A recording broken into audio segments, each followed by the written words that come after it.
Bonjour et tout à tous, ici c'est Falker et on se retrouve tout de suite avec une nouvelle review de ma collection de DVD de catch.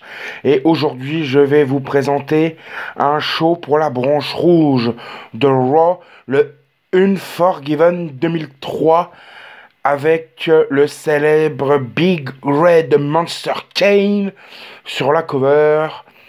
Et on va passer tout de suite au DVD.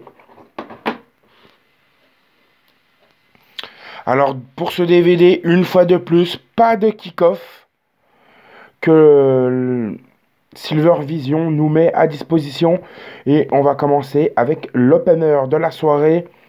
Un match pour les titres par équipe de Raw entre la famille Dudley, donc Bubba Ray et Devon, et Spike Dudley contre la Résistance et Rob Conway.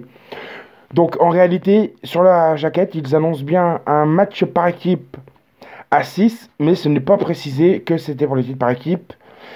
Et donc ce match est bien pour les titres par équipe, mais ce n'est pas un six-man, c'est un 3 contre 2, donc handicap match, car dans le récapitulatif, avant le match, il mentionne que la Résistance ont blessé le cousin de Dudley, donc Spike, qui ne participera pas à ce match.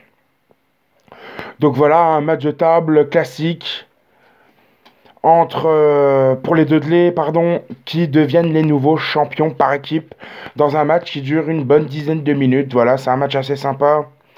La Résistance toujours au top et toujours aussi huée à cette époque, mais qui perd malheureusement les titres par équipe. Ensuite, nous enchaînons entre la pire rivalité pour moi de 2003 entre Test et Scott Steiner. Donc la stipulation du match est juste pour moi ahurissante.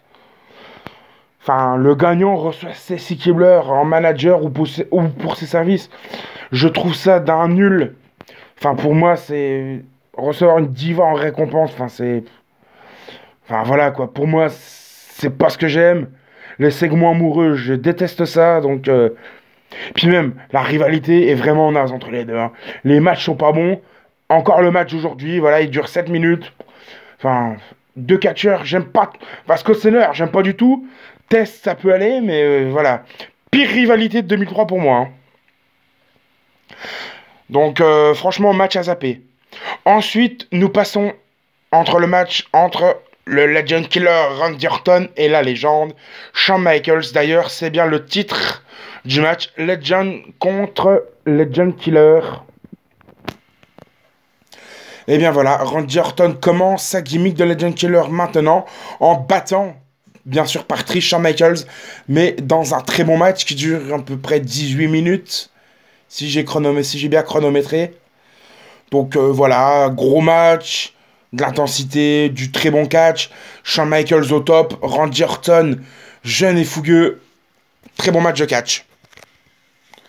Ensuite vient un match par équipe féminin entre Lita et Trish, les meilleurs amis ennemis, contre Gail Kim et Molly Holly. Match de diva classique, sympa à regarder, il dure à peu près 7 minutes. Voilà, c'est pas un grand match, il est pas mauvais, il est très sympa ce match. Ensuite, nous passons entre l'un des matchs les plus violents de la soirée entre Kane et Shane McMahon dans un Last Man Standing. Voilà, vous connaissez tous Kane en Big Red Monster. C'est puissant, c'est monstrueux, c'est du grand Kane. Et Shane McMahon en hardcore, c'est du très lourd. Pour moi, En tout cas, Shane McMahon en hardcore, c'est du lourd. Voilà, ils nous ont fait un très bon Last Man Standing d'une vingtaine de minutes. Et c'est le fameux saut de Shane McMahon en haut du décor sur Kane.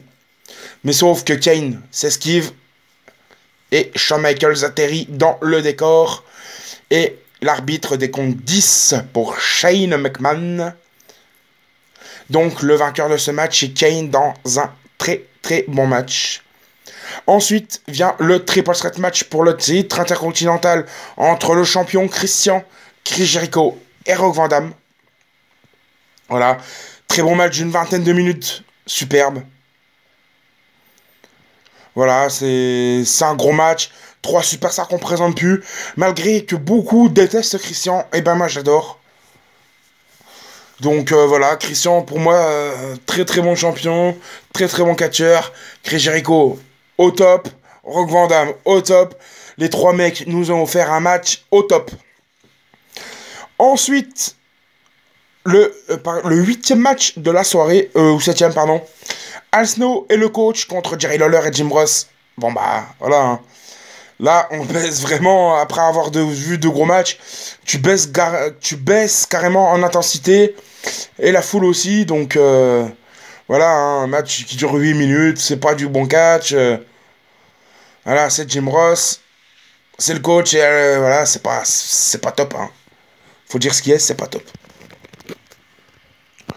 Et la victoire était pour le coach Jonathan Froshman, grâce à une intervention de Chris Jericho.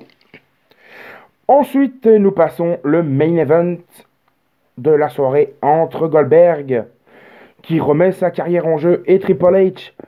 Si il se fait disqualifier ou perd par des comptes à l'extérieur, perd le titre. Bon, voilà, hein, un match de 15 minutes, c'est du classique. Il n'est pas mauvais, il n'est pas nul, mais connaissant Goldberg, on ne peut pas s'attendre à mieux. Donc voilà, Goldberg nous a fait du Goldberg, Triple H nous a fait du Triple H. Donc voilà, c'est un match très classique, mais très bon. Et la victoire pour Bill Goldberg, qui devient pour la première fois champion du monde à la WWE, à ne pas confondre avec la WCW. Donc voilà. Donc en résumé, ce pay-per-view est pas mal du tout. Il n'est pas super bon, mais il est vraiment pas mal.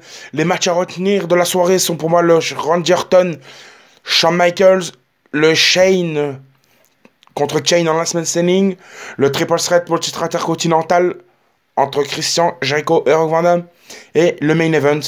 Donc voilà, c'est plutôt un bon PPV. Donc voilà, je vous conseille de le regarder. Si vous êtes fan de Goldberg, il faut le prendre dans votre collection. Parce que voilà, c'est un pay-per-view historique pour lui. Il devient champion du monde à la WWE. Mais sinon, voilà. Pour moi, si vous voulez voir un bon pay-per-view de catch, il n'est pas à prendre de votre collection. Donc voilà, c'était tout pour aujourd'hui. Si vous avez aimé, vous lâchez un petit pouce bleu.